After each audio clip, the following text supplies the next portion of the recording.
Put in now.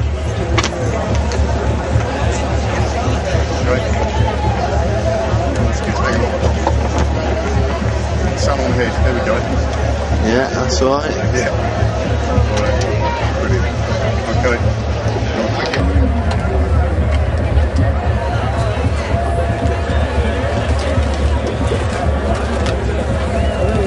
Anything else? Since the very earliest days of recorded UK history, speaking truth was prized as an essential quality for the enlightened Druid sages who freely walked these lands. Taught in many universities, councilled kings dispensed the law and organised public gatherings where bards would compete to tell stories in poetry and song of great events and heroes past and present and astonishing times to come.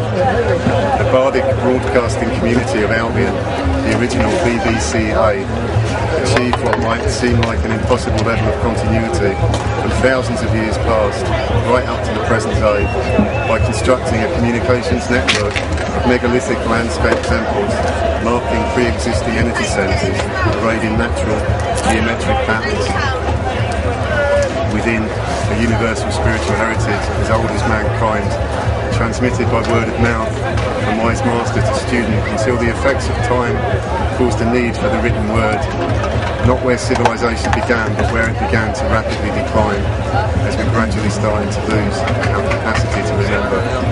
But time runs in cycles, not in lines, and our venerated forebears, great experts in astronomy, could read the future in the stars and knew that there would come a time when long-lost ancient memories stirred and inspired souls would join together and swim upstream against the downward flow to remind us all of connections that could no longer be denied. What possible link could there be between the megaliths of Stonehenge and the 21st century BBC at the cutting edge of communications technology? BBC Brock House, just now annexed into Broadcasting House, London West 1, stands precisely at the centre of two concentric circles, 16.2 and 20.625 miles wide respectively, within an ancient power structure exactly 1,080 times the size of the two concentric circles that form Stonehenge, reflecting not only Earth and Moon proportions, but also identical dimensions to the biblically prophesied New Jerusalem, City of Revelation. Yeah. The correspondences do not end with just one number, 1080, which happens to be the radius of the Moon in miles, when doubled to the diameter, 2160, also happens to be the length of time one zodiac sign accompanies the sunrise, multiplying by 12 to the great year of 25,920 years, the completion of whose cycle coincides with the end of the Mayan calendar at 11:11 AM on the winter solstice morning, December the 21st, 2012, in the year of the London Olympics. The 30-pointed pattern of 5 hexagrams and 6 pentagrams connecting churches, holy wells, sacred stones, hills and mounds in staggeringly perfect star formations all across Greater London, reflecting something infinitely greater than what mere human surveying could possibly achieve, is also found at Stonehenge, where 30 sarsen stones originally formed the outer circle. The case for Mace's underlying geometric patterns, indicating places of great power, is made definitively in seas, streets, earth stars, the visionary landscape, a timely rediscovery of London's breathtakingly significant role in re-establishing ancient truths, so long deliberately obscured by mundane worldly institutions of the church, state, education and broadcasting media, pressured by unelected money men to promote one very myopic and microscopic picture of reality, human origins and history, why we're here and what life's really all about. Is London's 30-pointed Earth Star. Again, Stonehenge. We are our ancestors reborn, a fact that's even biblically confirmed, which is why we know the truth when we hear it, describing mankind's original, spiritually centred culture, so vastly superior in every way to Western civilization that once we make the obvious comparisons, we can see the way ahead to break free from a destructive system of ecological hooliganism and financial enslavement that reduces us to mere consumers in an economy that in reality benefits no one, least of all the greedy who ultimately succeed only in burdening themselves with enormous karmic calamity. BBCA, the modern-day bardic broadcasting community of Albion, is on the rise. A peaceful movement based on open and honest communication, reborn of necessity to counteract the lies peddled 24 hours a day through media broadcasting channels entirely owned and controlled by private business corporations who very clearly do not have the best of public interests at heart. Fortunately, the BBC is different, publicly owned and sponsored to the tune of £3 billion per year by 20 million UK households, comprised of planet Earth's most privileged population, who hold the key, some knowingly, some unwittingly, and many more catching on rapidly, to unlock 12 gates to the mother of all mysteries, who has descended very tangibly as the city of revelation, like a bride adorned for her husband, a pristine state of civilization renewed, expressed in the universal languages of mathematics and geometry, writ large all across the UK landscape, at a time when the origins and existence of all such self-evident truths have been systematically denied, minimised, ridiculed and obscured.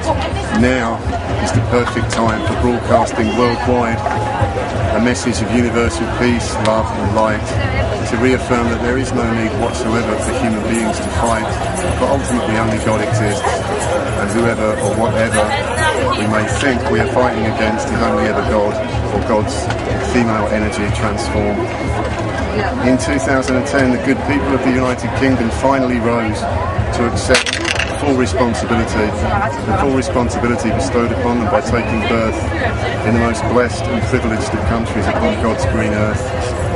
Destiny had arranged that when the time came for a change, a gentle revolution in perception, the nation whose language had become accepted as the international standard of communication would stop cowering at the cowardly feet of greedy, ruthless moneymen, stand together fearlessly and assert the true meaning of humanity by reclaiming the airwaves, to declare the 83-year-old BBC Corporation motto loud and bold across all lands: nation shall speak peace unto nation.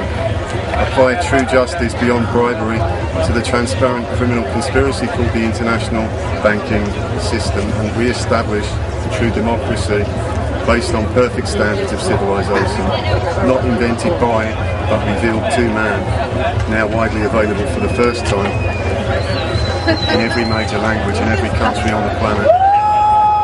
Soon every switched-on UK household recognised that a noble damsel in distress, Saraswati, the goddess of learning, also known as Sophia, Athena, our dear old auntie-be, needed to be rescued from imprisonment in the ivory towers of publicly sponsored broadcasting, where she was caught up in the never-ending war between the forces of darkness and light. Destiny had intervened with perfect timing, organised by unseen higher forces, to ensure that at the time when universal enlightenment was dawning planet-wide, 12 great doorways of opportunity fully opened to maximise the empowerment of individuals, communities and whole nations to rise together in the gentle process of reclaiming the airwaves in the name of truth, justice and freedom, to re-establish peace on earth.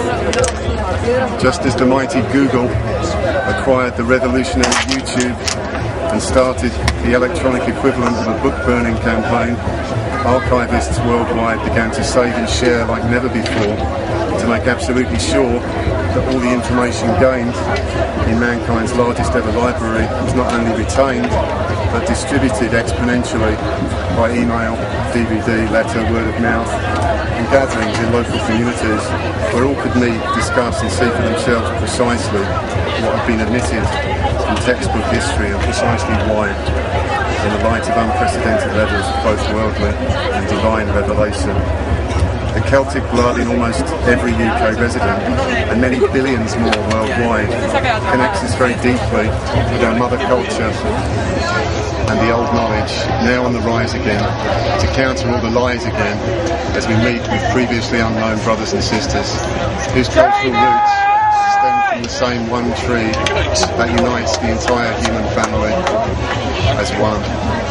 Celtic is an 18th century word invented to disguise the underlying truth of Vedic culture as the definitive source of all languages and civilizations, fully verifiable and traceable to millions of years back in time, with unerringly precise cosmological calendars telling us exactly what time of day it is. And now is the best time of all. Now is the time for all possessors of higher knowledge to make everything we have freely available to everyone who wants it. Education is not a purchasable commodity, but the inalienable right of every human being who wants to know where we come from, why we're here, what's the highest goal of life, and how to achieve it. Or, in other words, the essential subject matters of the Vedas. A vast library of living knowledge, now available in plain English, with the enlightened commentaries of pure saints, and being transmitted electronically in all directions to enable free access to the greatest wisdom of all time, fully relevant to every human need, available on DVD-ROM, complete with search engine to answer any questions on every known subject matter. Send your details to me and I'll post you a copy for free. We'll know that Auntie B, the BBC, has been freed when the public service broadcasting institution that we own sends cameras and microphones to living repositories of the old knowledge to facilitate live broadcasts of priceless Vedic wisdom spoken directly by fully self-realised saints. A timeless process of knowledge transmission so powerful that it bestows not only liberation from repeated birth and death, but also immortality in full knowledge of our eternal identities on all who hear sincerely. This aspiring poet and visionary, blessed by the association of such saints over the last 2 decades, sees all this happening within the next 2 years. Let's fearlessly reclaim the airwaves, starting now. My name is Madan. This is Stonehenge, reporting for the BBCA, the Bardic Broadcasting Community of Albion. Please visit www.purebhakti.com to see what's going on. And you can email me on heartwave1746@gmail.com. I just want to show you some figures, exponential broadcasting. If we give some knowledge to one person on Sunday, to 12 people on Sunday, and they spread that to 12 other people, just look at the figures. They speak to 12 and they speak to 12. By the end of the week, you can reach 36 million people, and after 9 days, you can reach over 5 billion people, theoretically. So that's a proper network of communication, the old-fashioned way. It may be that radio waves and TV waves travel at the speed of light, but pure knowledge travels at by word of mouth in the old tradition, travels at the speed of enlightenment. It's a little bit slower, but it goes in much deeper. Thank you very much for listening. I'll sign off now.